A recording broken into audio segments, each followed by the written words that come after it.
the Doctor stumbles upon an 800-year-old Ashilder, who now goes by the name Me, as she robs and plunders for adventure in the 1600s. When her motives are dark and her intentions wicked, the Doctor must work to stop her from making a terrible mistake and teach her the meaning of human kindness.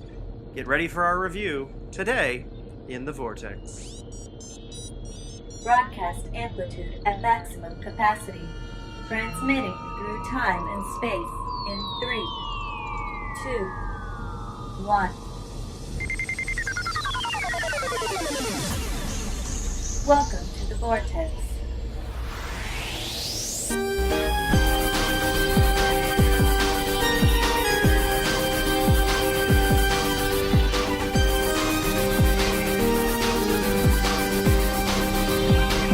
Voices from the Vortex Reviews, Series 9, Episode 6, The Woman Who Lived.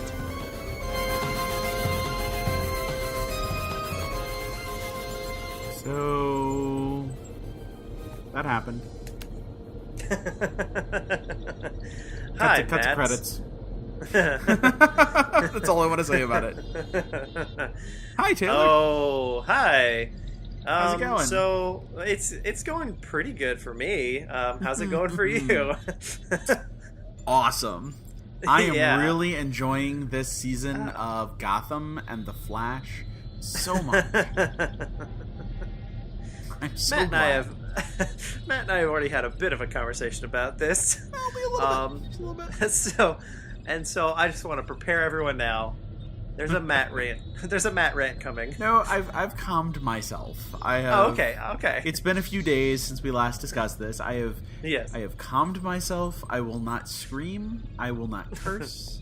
I will not say horrible things that I will regret about people whose names rhyme with Bevan Toffat. I will generally speak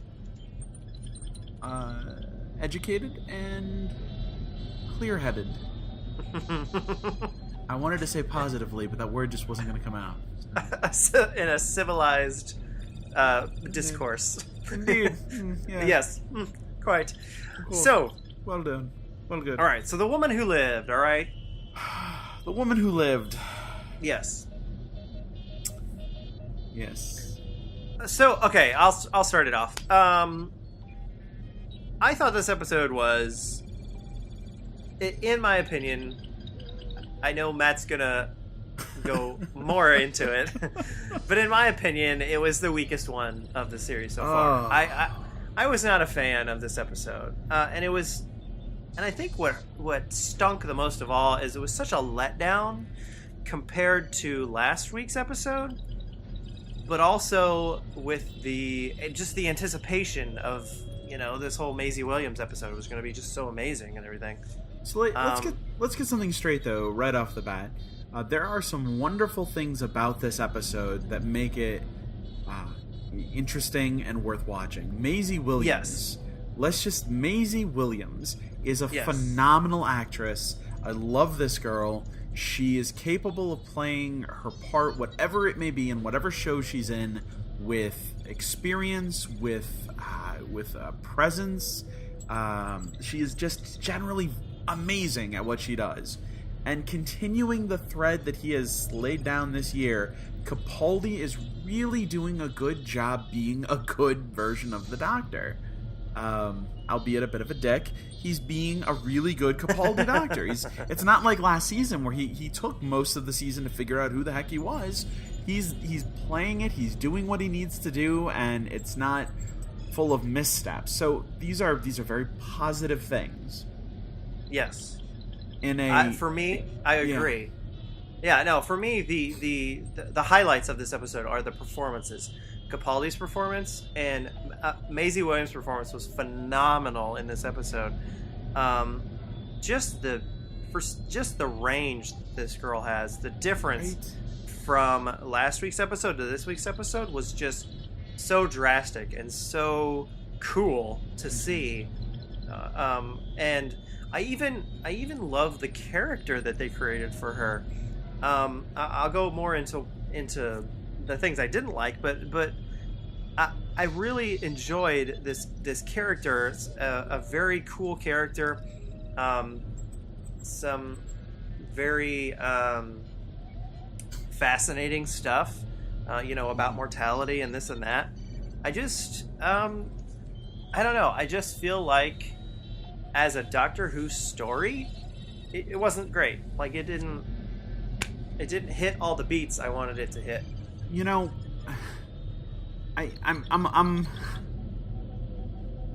Every review that we've done so far since episode 2, and then even before that, I've been railing against the two-parter because I didn't want an hour and a half long episode. I wanted a 45-minute episode and then another 45-minute episode. I've been arguing that if you're going to make them an hour and a half episodes, then make them hour and a half episodes and then just, give us however many you're going to give us. Don't split it up between 2 weeks. It's just dumb. And then he did. This is exactly what I argued for. This is literally what I wanted, was one episode which is self-contained and did exactly what it was supposed to do, and then the second episode was another adventure that included similar characters or themes, and I hated it. And I'm beginning to realize that with these two-parters, it's either a bad situation where you just want to watch both episodes together. Having to break it up is stupid because the second episode is nowhere near as good as the first one, or it's two episodes that are loosely connected, and that second episode is meaningless. There was no story here. There was no plot here. The entire episode was just so Capaldi and Williams could play back and forth that Doctor, Ashildr, one has to go the slow route, one has to, one gets to hop through time, and kind of play up the who is Ashildr going to be? Who is me, right? The character me. And honestly, the entire episode could have been summed up in a 2-line explanation when next we see Maisie Williams' character. This didn't need to be an episode. This wasn't even an adventure. There was nothing going on. There was a very loose plot of something came to Earth and wants his people to invade, and he's convinced this girl to help him you steal a gem that'll open a portal. None of it mattered, though. All of it was completely inconsequential. A, because you knew nothing was going to happen to the two characters. B, because you knew, the Doctor or Ashildr. B, because you knew everything would get tightly sewn up at the end of the episode, because that's what they do. I didn't like the Leonidas or Leonis or whatever the heck his name is, the cat guy. I didn't like him. He's a stupid character, didn't do anything, just stood around brooding and looking all mean and nasty until the very end, and he growled a little bit, and then his people killed him. But who cares? I felt like there was no threat in this story at all. There was no threat to the characters, there was no threat to the Earth. You had goofy moments that didn't make any sense. You had a British comedian, Rufus there, who plays Sam Swift, and I guess he's a known comedian in England, but they said his gallows humor was so that he could kind of show off that he's a stand-up comedian, but that was completely out of place. They're getting ready to lynch this guy for being the great highwayman, and he's playing to a crowd, and they're laughing at him, and he's involving people, and then they decide to hang him anyway. And I was, why am I watching this? I felt really betrayed by Doctor Who then, because they had an opportunity to make a really, a convincing argument that this guy is unique and interesting, and they didn't. They didn't care. They wanted to make him a punchline. And then afterwards, when literally everybody sees a portal open to another realm, to another place, and laser bolts fly down and murder a bunch of people, and they see this guy die and then come back to life, it's like he's just having a drink with everyone. No one seems to care at all that this otherworldly thing happened, when we have proven in this time and place that people scatter from this kind of stuff. Right. The entire episode was just so we could get the Doctor and Ashildr to talk about what she had gone through in 800 years. And literally, that could have been covered in a, later on in the season, he sees her again and he says, "What are you doing here?" "Oh, I lived." "Oh, what did you do?" "Well, there was a thing back in the 1600s. I got my head on straight when I saved the Earth." Done. Moving on. This was not an adventure. It did not feel like a Doctor Who episode. I was cheated of a second part. So my argument is invalid because I thought this is what I wanted. Clearly it is not. Clearly it is the worst of the two choices that we're being given with these two-parters. I don't like either of them. This is definitely the worst. I don't know what to say at this point. This is a season which I'm sure when you go back and binge watch is going to feel great because you're watching these episodes together. But I can honestly say this is the worst season of Doctor Who I've ever watched in my entire life. This episode is everything that is wrong with Stephen Moffat's run on Doctor Who. I wasn't going to rant, was I? I can't help laugh because it's just... But go ahead. We all know my feelings on season 6, and that is a peach of a season compared to this.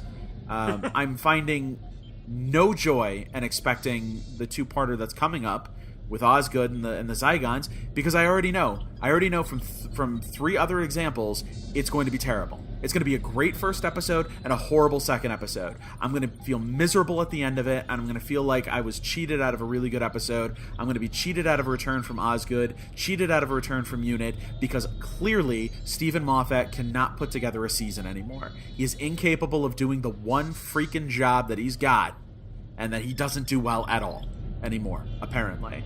That's how I feel. All right.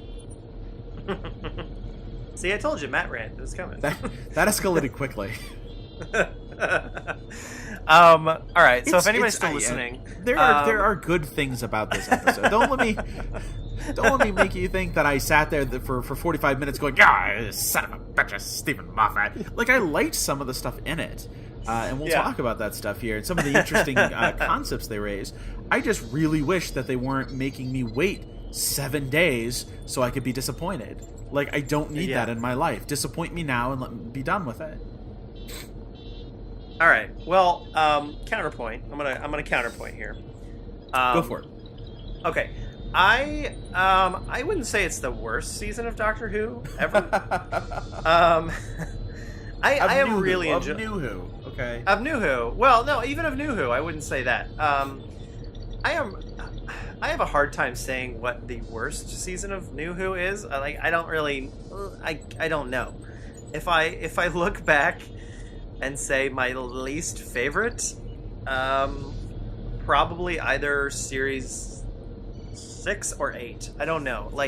But that's the least. I'm not saying worst. I'm saying least favorite because this is.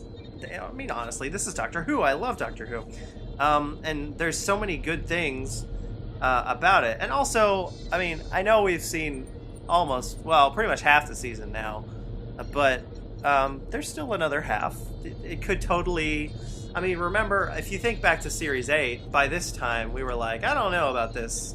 You know, they don't know who the Doctor is, and, you know, we had seen Into the Dalek, and we were like, I don't know, this was awful, but then, you know, we got Mummy on the Orient Express, and Kill the Moon, and Flatline, and... You know, and then we had Missy, and it was like, oh my god. So, I give it time, I guess, what I would say to you. Sure. And, I'm not jumping ship here, but I feel like, you know, I had no trouble with Eccleston, even though he was very different from anything I had seen before. I had no trouble with Tennant. I loved Tennant from minute one. Right. I had no trouble with Matt Smith. You know me. Matt Smith, I think, was my favorite of all the New Who Doctors. Right. Loved John Hurt as the War Doctor, and I'm very excited for the stuff that's to come, the Big Finish productions. But I can't... Capaldi is such a polarizing Doctor. Season 8, I had a tough time wrapping my head around what kind of Doctor he's going to be, and I've had to come to terms with some of the stuff they were trying to do to make him the Doctor he is. Like, I honestly believe he's been trying to train Clara to be just like him. He was trying to show her you can't have it both ways. You have to pick my world or your world. I really feel like that's what he was doing, which makes him a bit of a dick, but that I feel like that's what he was doing, and that's why he did everything he did in season 8. Then you watch this season though, and it's like we finally get a season that's exactly what we want. It's Capaldi having fun with the character. It's Clara joining him with no should I join with him, or should I stay home with Danny, or what am I gonna do? No, it's Clara of one mind in one world. It's the Doctor of one mind in one world. It's big themes. It's big ideas. It's just that we're not getting a season. We're getting these stupid hour-and-a-half long episodes that they're cutting in half because they think it's clever, and it's not. And it's, you and I talked about this. You could go episode for episode, and this season is still doing better than seasons 2 and 3 and 6 and 7 and 8. There's so many episodes in those seasons that we can honestly say are not enjoyable. We don't rewatch them. Nobody goes back and watches The Idiot Lantern or Fear Her. They just don't. They're just not enjoyable episodes. They're just not. You see them once and you get it and you move on. I tend to stay away from the Slitheen. Well, because you kind of have to once you see it. You know, it's so campy, so cheesy. But so episode to episode, this season's doing great, all things considered. That's not the problem. The problem is how much they're throwing so much out the window, saying we're not going to do 12 episodes, we're going to do 6, and you're going to have to live with that, whether you like it or not, and we're going to make you wait for it, which is stupid because we have to wait 9-10 months for it in the first place. Right. It's the same argument I had with the stupid Kill Bill movies. Loved Kill Bill Volume 1 because it was nothing but action. Hated Kill Bill Volume 2 because they decided to slow it down for another 2 hours. No, come on. You did so well the first time around. What's wrong? Well, and that's kind of funny you say that, because I feel like that was a problem with this episode, was it just slowed everything down compared to the last one. And, and sometimes that's good if it's like a totally different story, but this was kind of supposed to be a continuation of that first story. And no, I totally agree with you that I feel like the quality of the writing of this season is great. Sans this episode, I feel like most of the episodes have been fantastic. I think one of the big problems with two-parters for me is cliffhangers are amazing. Like, cliffhangers are... They make you feel so... just, like, so crazy. Like, just the adrenaline you feel, like, oh my god, like, what's going to happen? And that's insane, and I can't believe it. And then you get the answers, and it's always a little bit of a letdown. I have never gotten a answer to a cliffhanger that wasn't like even 1% of a letdown. It's like there's always going to be like, well, that's not. Your mind for 7 days thinks, oh, the possibilities that this could be. Of like what could happen, and then you finally see it and you're like, oh, well, either, well, I was right, or, oh, well, that was okay. I guess that's a good enough answer. But that's not even a fair assessment, because when you look back at the cliffhangers from the every season that Davies did, there was the 2-part season finale. It really was. And you look at that cliffhanger of the penultimate episode, and it was always so huge. And it just kept building and mounting every season. And the resolution to it was always something simple, something stupid. I always pull back to Series 4, because Stolen Earth is such a great buildup of an episode. And Journey's End, comparatively speaking, is much, much, much, much slower, and it's a little more fan service, but those are still 2 of my favorite episodes, and that's one of my favorite cliffhangers. You have the Doctor regenerating, you've got everyone that you've ever met in the show is about to die somehow, and literally cliffhangs all of that, and then the next episode opens, and, nope, he didn't regenerate, he put his energy into a hand. And nope, they didn't die. It turns out there was a force field. Oh, nope, that person didn't get shot. Somebody hopped in and blew him up. It was like ultimate letdown of cliffhangers. Like, what could happen next? Is someone gonna die? Nah, everyone's fine. And so that should be the ultimate letdown. And yet, it's one of I laughed and cheered when I saw it. It was one of the best cliffhangers of New Who, and I loved it. I thought it was absolutely perfect, because even though it was a letdown, literally just 1 second later in time, and everything was resolved and fine, it was so clever that they made you wait for it, and you wanted that, and you had no idea what was coming. Cliffhangers should drive you crazy. That's the point. These aren't cliffhangers. This season isn't cliffhanging anything.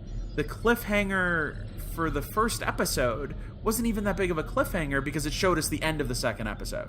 It was a big cliffhanger, but the resolution was you just had to watch the rest of the episode that was showing you the end.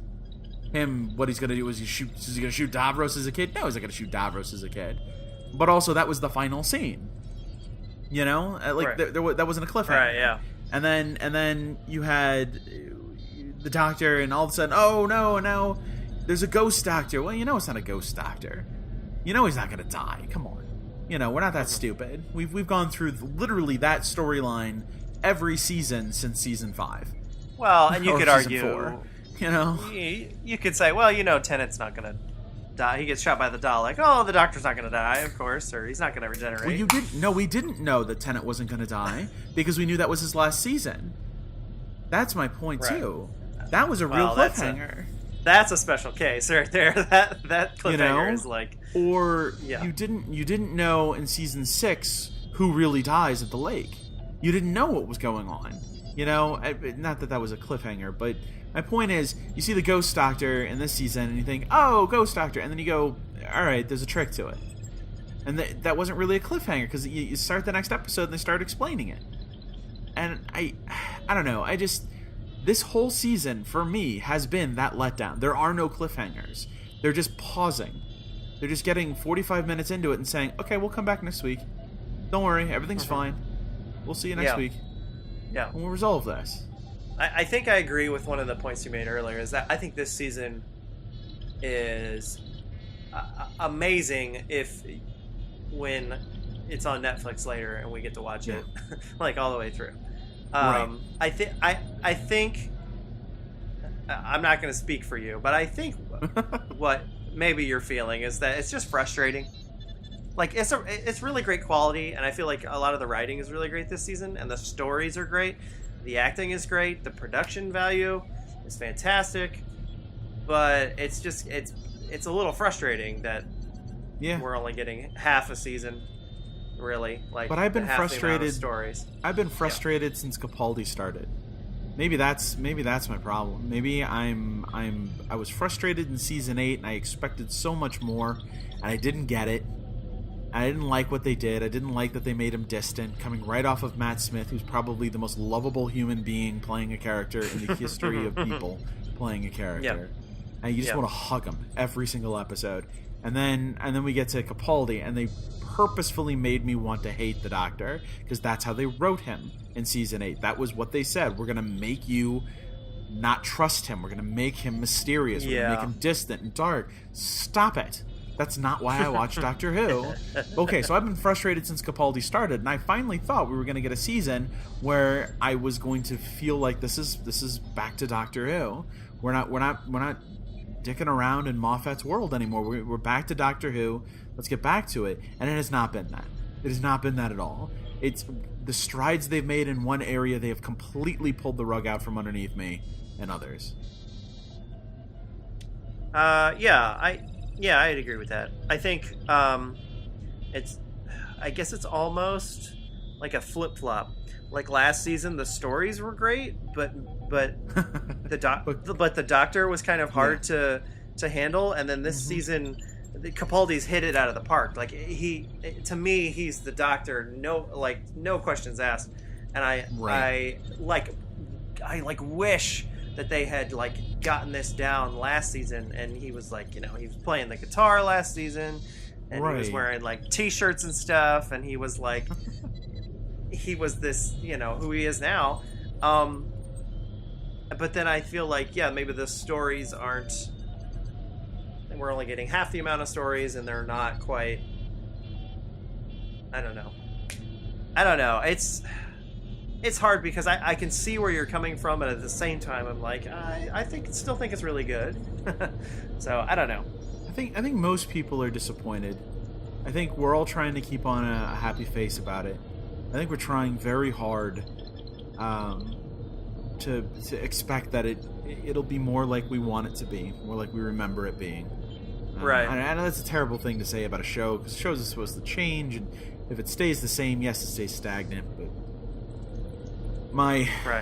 defending Moffat as much as I have in the last 4 years, and I just can't do it anymore. I can't defend his choices on how he wants to do Doctor Who.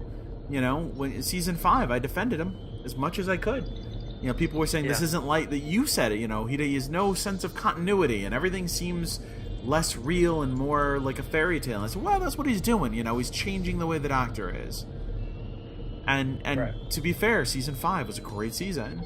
You know, when he did the same thing in season 6, and everyone was like, I don't know if I like this. Is the Doctor gonna die again? Well, didn't we just go through this? And I defended him, saying, you know, they're just telling a good story, trying to get him back to where people don't know that he's alive, maybe, and try to kind of pedal back some of the Americanism and how you know, James Bond, how Batman, how action hero he's become. And they did, you know, and I think it worked really well. And season 7 was great because they were like little mini movies, and you know, people didn't like Clara, and they said, well, you know, what are they doing with? Well, maybe they're trying to explain more about the Doctor's history and kind of build a relationship that'll get us there, you know. And you keep making defenses for someone who's writing something that you love and you're enjoying it. But I've run out of defense for Moffat. I'm going to become where I would have been someone who wanted to examine it as a fan of television and a fan of stories and a fan of, you know, now I want to examine it like a fan. I want to be able, he's been doing this for 5 years. I want to be able to look at it and say, as a fan, I'm enjoying where we're at, and I'm not. Well, let's talk about some of the good stuff from this episode. Yes. There are some really cool, really neat ideas that they did in this that I think are really cool. Yes, there are. Yeah, let's get to those. One of my favorite things from this episode was the library that Ashildr keeps. I love the idea that she has this huge library of handwritten tombs of her memories. That is so cool. She's got the time. Well, yeah. Where does she find it? Well, she just makes it. Yeah. No, you're right. She's got the time. And I especially love the idea that if she wants to delete a memory, if she wants to forget something, she can simply tear the pages out. She can't remember her life. She has to read it. And if she wants to ignore something that's happened, she can just tear those pages out and say, you know, burn them and say it never happened. And then she can move on with her life. And I think all of us would agree that that'd be great if we could do that selectively with memories. There are painful memories I would love to delete from my brain that I just won't until I get old and have Alzheimer's. Yeah, I think they do a good job. One of the great things I love in this episode is all the ideas about immortality that I had never even thought of. Like things that, I mean, obviously, you know, like all the people around you die, but certain things like that, like, you know, it's been so long, how would you remember all that stuff? Mm-hmm. Like things in your memory that just don't, like there's no possible way for your mind to remember all of that. And so they all would be forgotten eventually, unless she wrote them down. So just stuff like that I never even thought of about immortality. Some really cool ideas regarding that. So I would very much so like to I wish the BBC would publish like stories of her life, you know, books you could read or something, and they'd be like from the library of the Ashildr. Yeah. How cool that would be. Mm-hmm. And in case anyone out there was upset, Sonic sunglasses returned. Yes, they did. I was happy. He can always make more, of course. He makes more. He makes sonic screwdrivers left and right. And the Doctor does wear his sunglasses at night. Yes, he does. One thing I really loved about this episode was just the mention of Captain Jack. It made me so happy. I was like, oh yeah, Captain Jack. maybe Moffat's not so, not wanting to include him at all, even though he didn't really write this episode, but it's he has some say. And so, cute, it was really great. And I like the idea that he says, oh, Captain Jack, oh, you'll run into him eventually. Well, you know what? They probably will. Two immortal people, they will probably hear of each other, and at some point they will probably meet each other. And I would like to see that. I think all of us would like to see that. And we all know how it would be a great character interaction. Yeah. Now, it's interesting, too. This story does talk about the idea of immortality. And, mentioning Captain Jack is perfect, because he is the only other immortal character in the show. So, but what's interesting is they pose the question of what is immortality versus a life worth living. One of the reasons that the idea of immortality versus a life worth living is so important, I think, and this show can't help but talk about it, because you have a character who is essentially immortal. It all goes back to the Lazarus experiment episode. When he's talking to Lazarus, who says, imagine what I could do with 100 more years or 1,000, and the doctor says, well, it doesn't work that way. Some people live more in 30 years than others do in 100. The doctor made her immortal, and that's his responsibility. But he didn't choose for her not to have a life. Like, he gave her the ability to choose for herself if she wants to live a life that's worth living, if she wants to help people and do something noteworthy or worthwhile with it, which clearly she hasn't. When he meets her again in this episode, she has just lived, and she's been immortal and not something good, something decent, and that's just because she's been so scarred by the events in her life. So it's an interesting discussion to have, though, about could a person who lives forever do great things? Should they do great things? And then this is those two characters: the doctor who believes yes, that's why he does what he does, and then me, a shielder, who says no, it's very selfish. I love that. I really do. I love those themes in this show. It's so easy to broach them.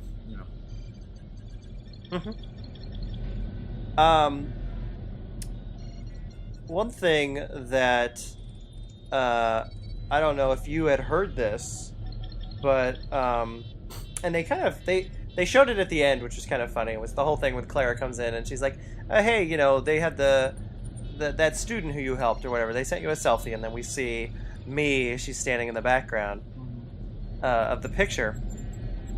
I don't know. I don't remember who it was in some interview or something, but they say that she's going to return this season, so we'll get to see her again. She'll be in at some point this season. She'll be in the episode with Riggsy.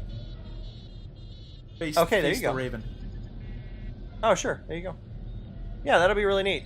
It was the writer of that episode, actually. Whatever her name, I can't think of her name. But she wrote "Face the Raven," and she let slip that character was going to be in there. Oh, okay. Well, I think that's going to be really neat, because we'll get to see sort of that a little more continuation with this character, and hopefully, I think one of my biggest problems was I love that all that stuff you just said was great, like that whole immortality versus life worth living kind of thing, that sort of discussion of those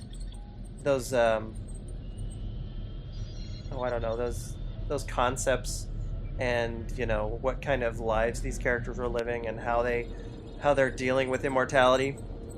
I think my only problem with it was they spent a lot of time with it, and the story suffered on account of it.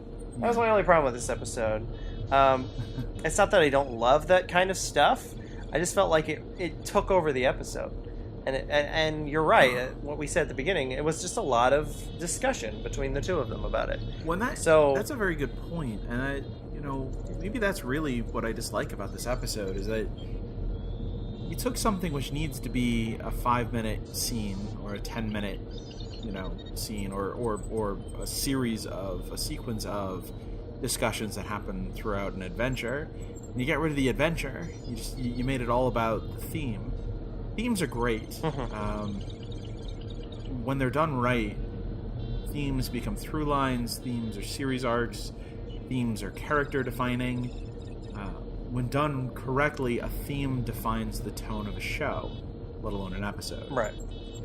When the episode is nothing but the theme, I get where sometimes you want that, but then when you get it, you realize, wow, I really missed the subtlety of having it come out in drips and drabs, Well, and even having the characters express the theme through action. Why just having them, they can express their ideals and their values through their actions in the episode. So having them deal with a more serious threat or serious story, and then, how did these characters react in the situations? Well, then you can definitely see, this is where the Doctor's coming from, and this is where Mia's coming from. Right. And instead of them spelling it out for us. So that's my biggest problem with the episode. And so, and then at the end, we get another little hint at what's Clara's fate going to be. Was it really a little hint? No, it wasn't at all. It was the biggest hint ever.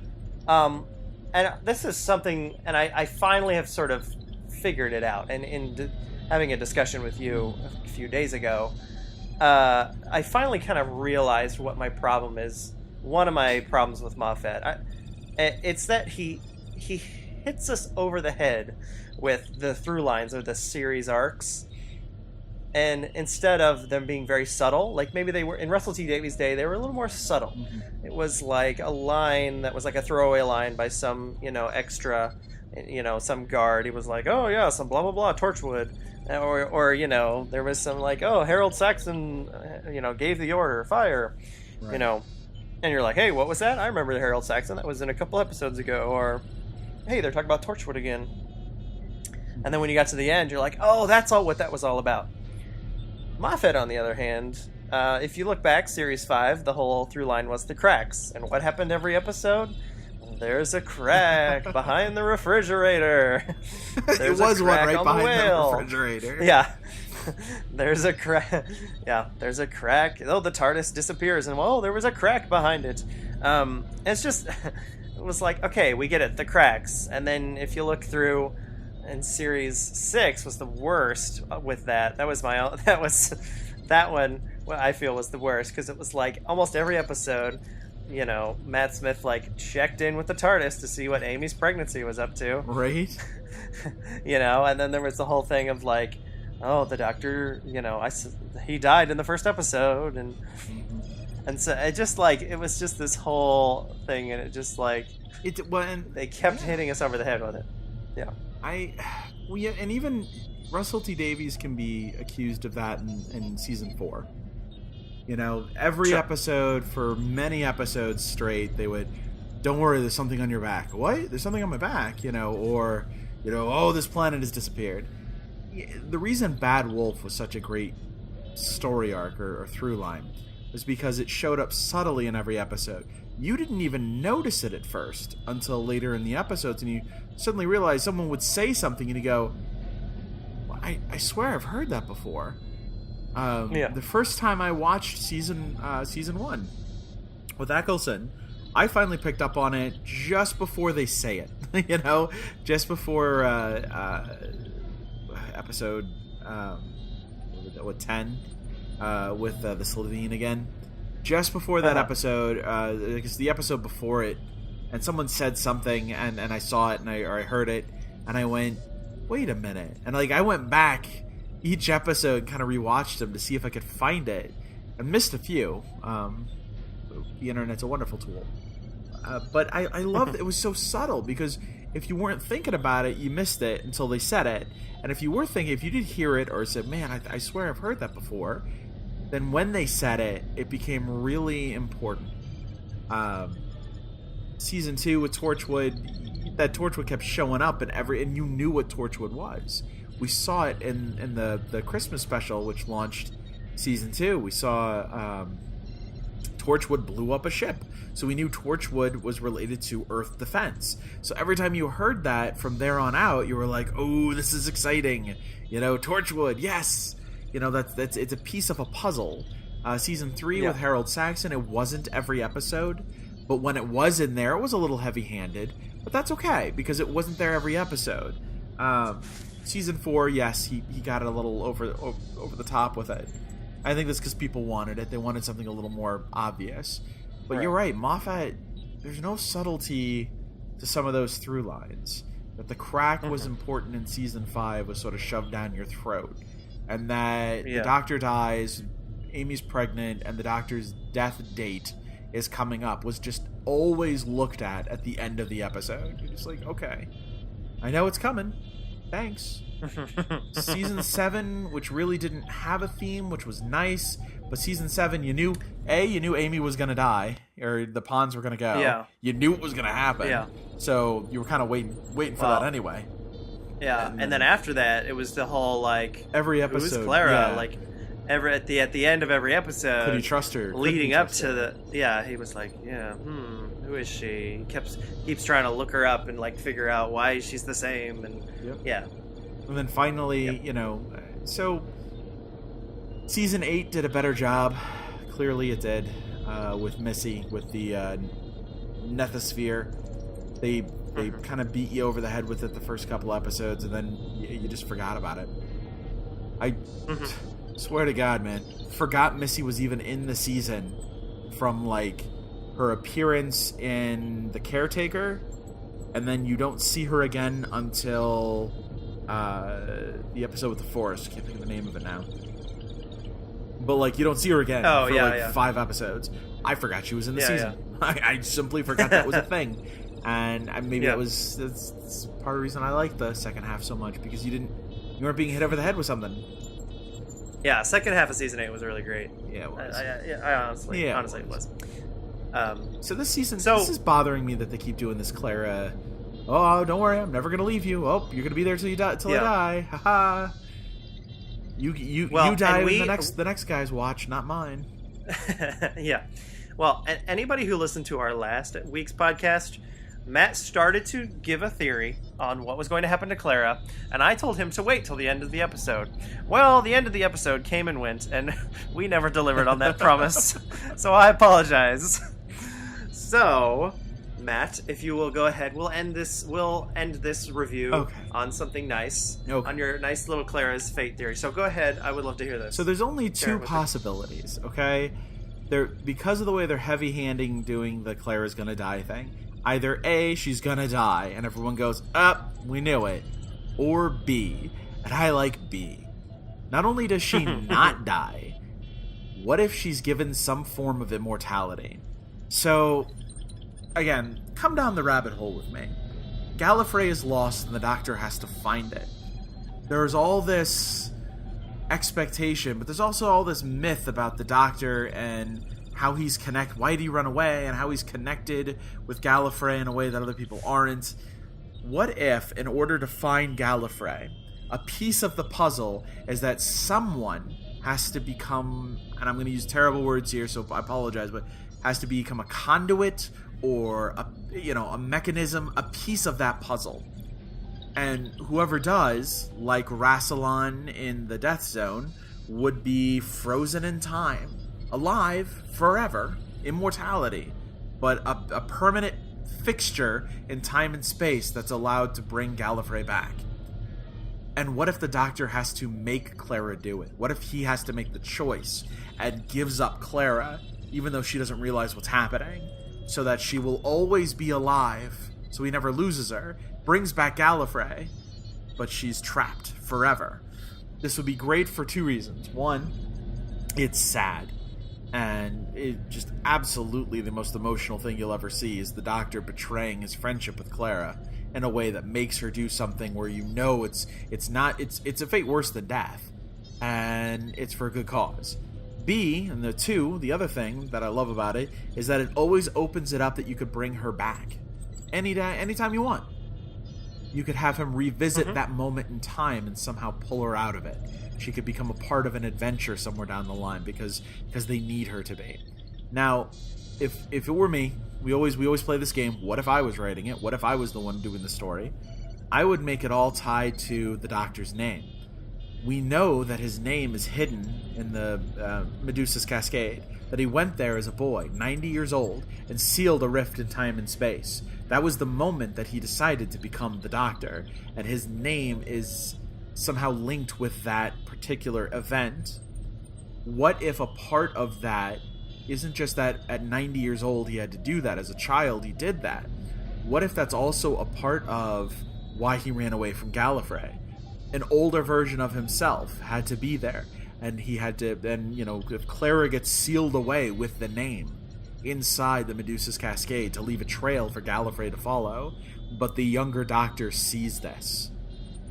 The younger Doctor becomes aware of what fate might befall him in the future. And so he runs from. So as he lives his whole life on Gallifrey until one day he finds out about this, and that's why he runs away, because he knows he does something terrible in the future. That's my theory. That's what I would do. Way to go! Right? So yes, I love that a lot. I think that would be really cool. Will that probably happen? Probably not. Not at all. But she's gonna die. No, yeah, she will. I agree with you though. I do think it's either going to be she's going to die because it's obvious and that's what they've been saying, or this is all leading. It's all a trick. It's all. It's a red herring. Moffat is. She's gonna die. She's gonna die. She's gonna die, and then something else happens where it's like death, and he can never see her again, but not quite death. Because everybody lives. Right.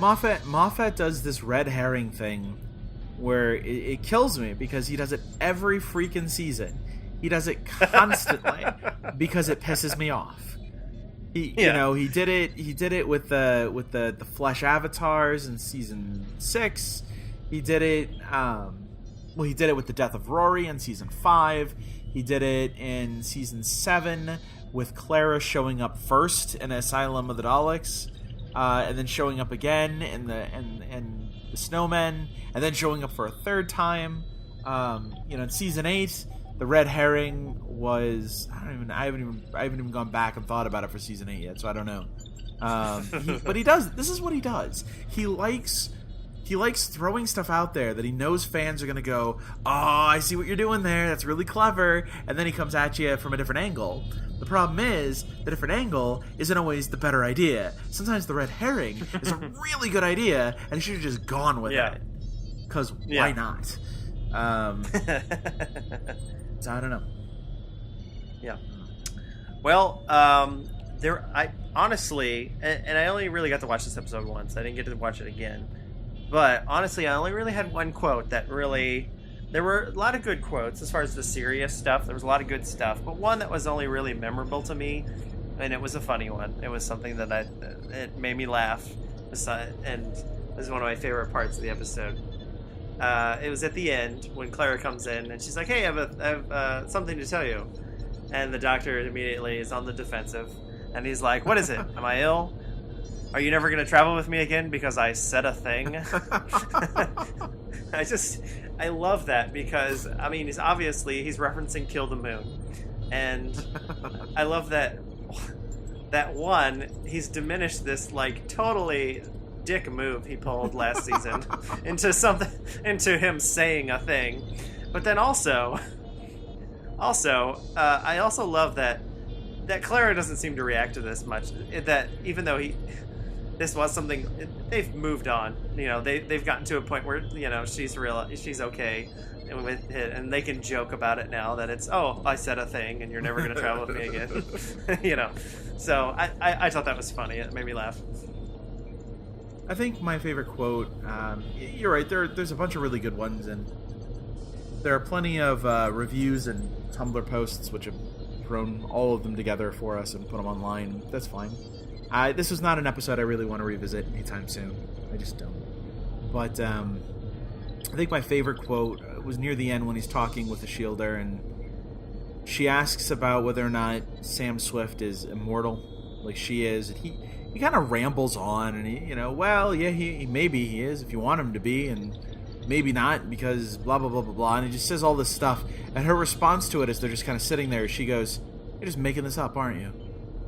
And it's so on the nose because he's literally bullshitting you right now, Shielder. He has no idea what happened, and that's hilarious to me because he's still gonna give an explanation for something he has no idea what's going on. He's just hoping he's right. Yeah. I love that. That was good. Yep. Well, final thoughts. Do you want to go? Do you want to go first? You go first. You just want me to go first. Okay. Honestly, great acting by Capaldi. I've been saying that all season. Great acting by Capaldi, of course. Incredible performance by Maisie Williams. Honestly, I loved every second of her performance. I like to call her Maisie Williams. I love it. I know, but I'm sorry, everyone. But it's okay. So great performance by her, and honestly, a great introduction of a really fascinating and powerful character of me, of what a Shielder had become. I really loved the character. Unfortunately, neither of those elements could really save the poor story that they were involved in. To me, it was a weak conflict. All the rest of the characters were forgettable. And so the episode fell flat for me, honestly. I really love the ideas presented in the episode, but again, it dwelled too much on that stuff, and the characters really didn't show that through. I feel like they could have showed that through the action in the story and how they reacted to whatever the threat was, instead of just talking about it for a really long time. And it just at expense of any kind of story. So, simply put, I was just kind of bored. And I feel like, if I was a kid, Doctor Who is supposed to be a kid's show. I feel like I would have been bored with this episode until the Lion Man came out. And I'm like, oh, a Lion Man, So, I don't know. A little bit boring for me. But I'm not going to go on record and say this is the worst season ever, because one, it's not over yet, and two, if I honestly go back and think about it, I loved both of the first two episodes. I loved episode 4 a lot. 3 was okay, but I loved episode 4 a lot, and I loved the last episode a whole bunch. So far this episode is doing really, really well. I will admit it's frustrating a little bit with the two-parters, but it's doing really, really well. I try not to. One of the things that made me so mad was when the Lost finale came on and it split everybody in half, and everyone said, oh, I hated it, and other people said, oh, I loved it. And I'm okay if you hate it, but a lot of people said, well, it was so bad it made me hate the whole series. I'm like, really? The whole series? All that stuff you used to rant about loving? And it's like, well, now you hate the whole series? So, I'm not there. I can see how you might be there, but I'm not there. And unlike the finale for Lost, which I loved, this was a very rocky episode for me. Well, the final 5 minutes of the story really did pack more heart into it than I think most episodes have done in a while. The rest of the episode was lackluster and dull. You're right, boring. The plot to get a gem to open a portal for an invasion by the cat people was played out as very basic and predictable. Nothing in that sentence should have been basic and predictable. Gem, portal, invasion, cat people, awesome ideas. But it didn't play out that way. The villain wasn't frightening. And the twist with Sam the Swift seemed obvious from the moment we met him. I mean, he was literally the only other character in the episode who could have benefited from getting immortality. The only other one. Clara wasn't even in this episode to offset that maybe it should be Rufus who gets to live forever. Like, the only other guy. The season, for me, is dragging on. It has great first parts to these two-parters, and horrible second parts. I have hated every single second part so far, except for that one. And I'm getting very close to changing my mind. This is why two-parters are the worst of Doctor Who, and this is why Moffat has gambled a truly great season against a terrible idea, and what he's coming up with is he's coming up short. I didn't even go into the two doofus guards who showed up in the middle of this episode for no reason other than for me to wince and cry and ask why. So, no. This, for me, is indicative of Moffat's inability, apparently, to write this show. Calculating.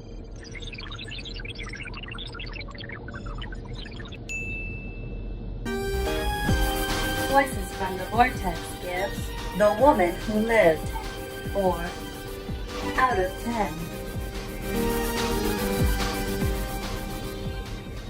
Well, but there's a promo coming. There it is. So, here it is.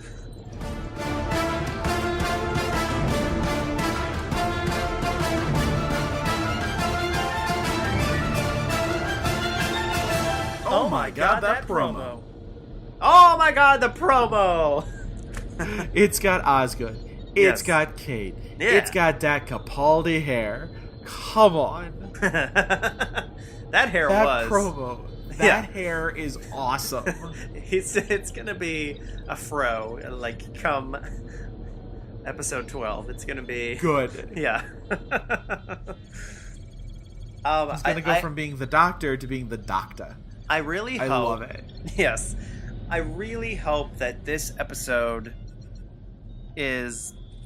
And even the second episode of this. I hope it turns around. Because I love Doctor Who, and I hate to see it not be as great as we want it to be. And I hate to see you not enjoying the show. So, yeah. So I hope it's really good. It has all of the elements to be awesome. You have Unit and Kate, and then Osgood. I'm excited to see where, why is Osgood back? Did Moffat lie and go, oh, it's not the Silurian, or not the Silurian, it's not the Zygon, but of course we all knew it was the Zygon that got shot by Missy. Or is it some other explanation? And we'll see. I have a theory. I'm going to post now. I'm going to pose to you now. What if the answer is neither one of the Osgoods actually knows which one is the Zygon and which one is the human? What if they both cannot... What if they both think they're the human because of what happened in that room? Where other Zygons wouldn't think that. They cannot be able to determine which one is which, and therefore they both consider themselves Osgood the human. So maybe we'll Right? never get an answer to which one was killed. And it's just... The answer is they're both Osgood, so it doesn't matter. And there were two Osgoods at one point, and now there's only one. Yeah. So there you go. We had a spare Osgood, people. We're okay. It's all the internet can calm down. A spare Osgood. Take a break. We had a spare Osgood in the closet. We're okay. We just we had to brush her off a little bit, clean her up some, and just push her out the door. And now she's in the episode. We're okay. Give her a 7th Doctor themed outfit and push her out there. Crisis averted. Woo! One thing I'm really excited about for this episode is is Kate gonna wear Six's jacket? Yeah, I don't know. That She should could. happen. That should be a thing. One thing I'm excited about for this episode is I love that it's a Trouble on Earth episode. Those are always usually pretty fun. To where it's something that's affecting the whole Earth.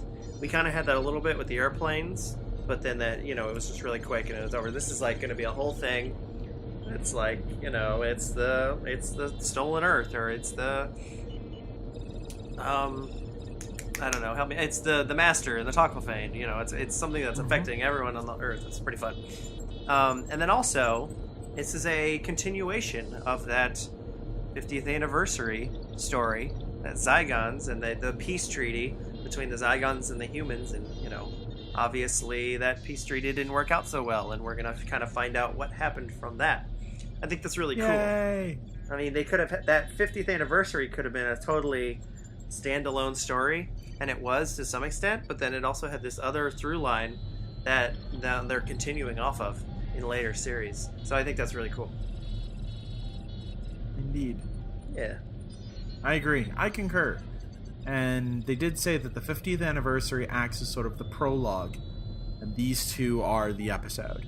And I like that. I like the idea that we saw a little piece of the story to begin with, and it was 3 completely different doctors who started the story.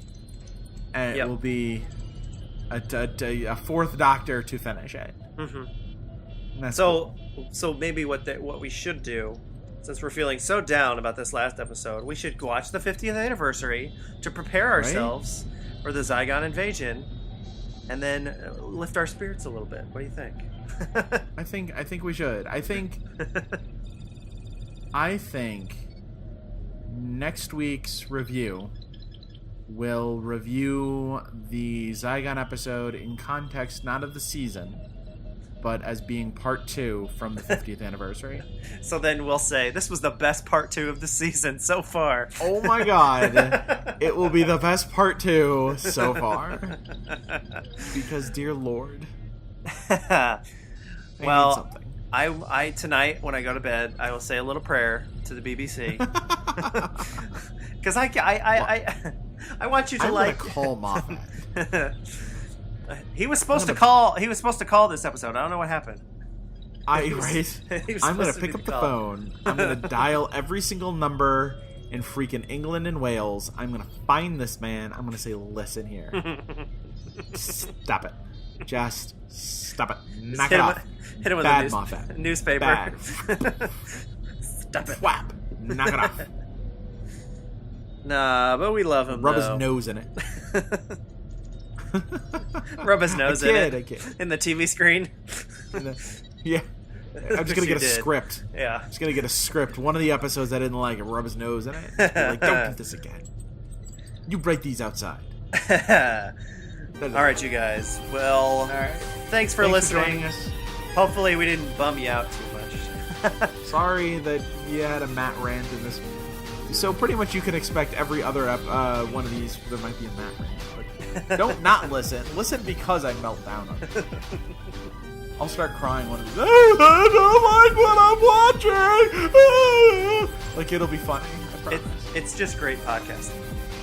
It's just great podcasting. All right, till next week, guys. See you later. From the Vortex. Goodbye.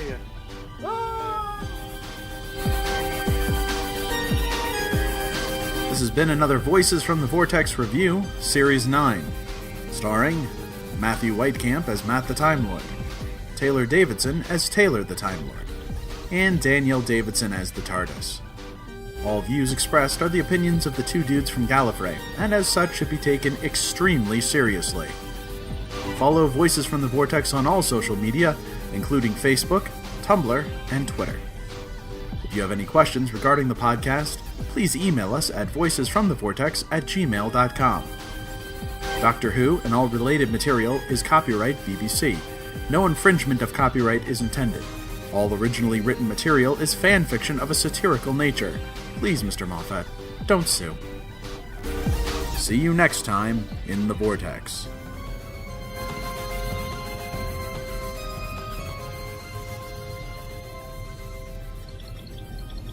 Temporal flight engaged. Returning to the vortex. End of transmission.